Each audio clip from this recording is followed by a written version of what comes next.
வெயிலின் தாக்கம் நாளுக்கு நாள் அதிகரித்துக் கொண்டே இருக்கும் இந்த வேளையில் அதை சமாளிப்பதற்கு பழங்களுக்கு தேவைகள் அதிகரிக்க தொடங்கியுள்ளன. சிறு குழந்தைகள் முதல் பெரியவர்கள் வரை வீட்டை விட்டு வெளிவர யோசிக்கும் அளவிற்கு கோடை வெயிலின் தாக்கம் தீவிரமாக உள்ளது. மக்களின் தாகத்தை தணிக்க ஆங்காங்கே சிறு சிறு பழக்கடைகள், இளநீர் கடைகள் மற்றும் பழரச கடைகளும் உருவெடுத்து உள்ளன. வெயில் அதிகமாக இருக்கிறதுனால ரொம்ப உடம்பு ஹீட்டு தாங்க முடியாதனால இந்த பழம்லாம் சாப்பிட்டா ரொம்ப நல்லது. அதுவே தர்பீஸ் சாப்பிட்டா ரொம்ப ரொம்ப நல்லது உடம்புக்கு. ஹீட்டும் குறையும். குளிர்ச்சியான பொருள் சாப்பிட்டா தான் இந்த வெயிலை தாங்கிக்க முடியும்.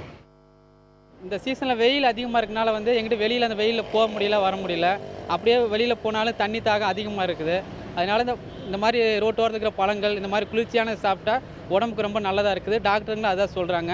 எவ்வளோ தான் நம்ம தண்ணி சாப்பிட்டாலும் அந்த இது நமக்கு அந்த தண்ணி தாகம் எடுத்துக்கிட்டே இருக்குது. இந்த மாதிரி பழங்கள்லாம் சாப்பிட்றனால உடம்புக்கு நல்லா குளிர்ச்சியாக இருக்குது. அதனால இந்த வெயிலை போகிற வரைக்கும் இந்த பழங்களை சாப்பிட்டா தான் நம்ம உடம்புக்கு ஆரோக்கியமாக இருக்கும்.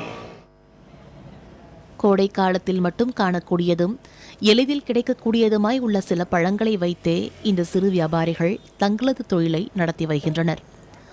ஆனால் இந்த ஆண்டு வரத்து குறைவாக உள்ளதால் பழங்களின் விலை அதிகமாக உள்ளதாக கவலை தெரிவிக்கின்றனர்.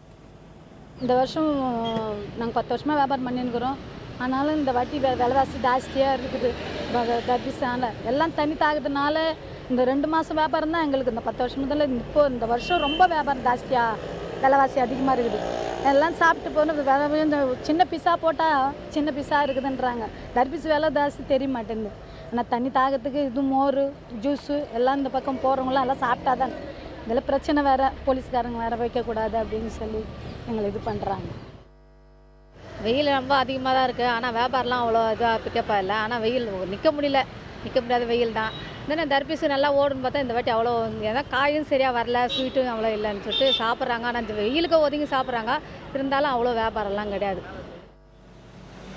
கோடை வெயிலை சமாளிக்க தண்ணீர் சத்துள்ள பழங்களை உண்ண வேண்டும் என்று மருத்துவர்கள் அறிவுறுத்தினாலும் பழங்களின் தட்டுப்பாடு, அதனால் ஏற்படும் விலை உயர்வு ஆகியவற்றை பொதுமக்களை சிரமமடைய செய்கின்றன.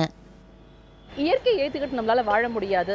இப்போ இருக்கக்கூடிய காலகட்டத்தில் பார்த்தோம் அப்படின்னாக்கா அதிகமாக வெயில் அடிக்குது. இந்த வெயிலுடைய காரணமாக நம்ம உடம்புல இருக்கக்கூடிய நீர் சத்து மிகவும் குறையக்கூடிய ஒரு அபாயம் இருக்கிறது. இதிலிருந்து தற்காத்து கொள்ள இது போன்ற தண்ணீர் சத்து அதிகமாக இருக்கக்கூடிய இளநீர் மற்றும் பழங்களை உட்கொள்ளுவது கட்டாய அவசியமாக இருக்கிறது. புதிய தலைமுறை செய்திகளுக்காக ஒளிப்பதிவாளர் செந்திலுடன் மும்தாஜ்.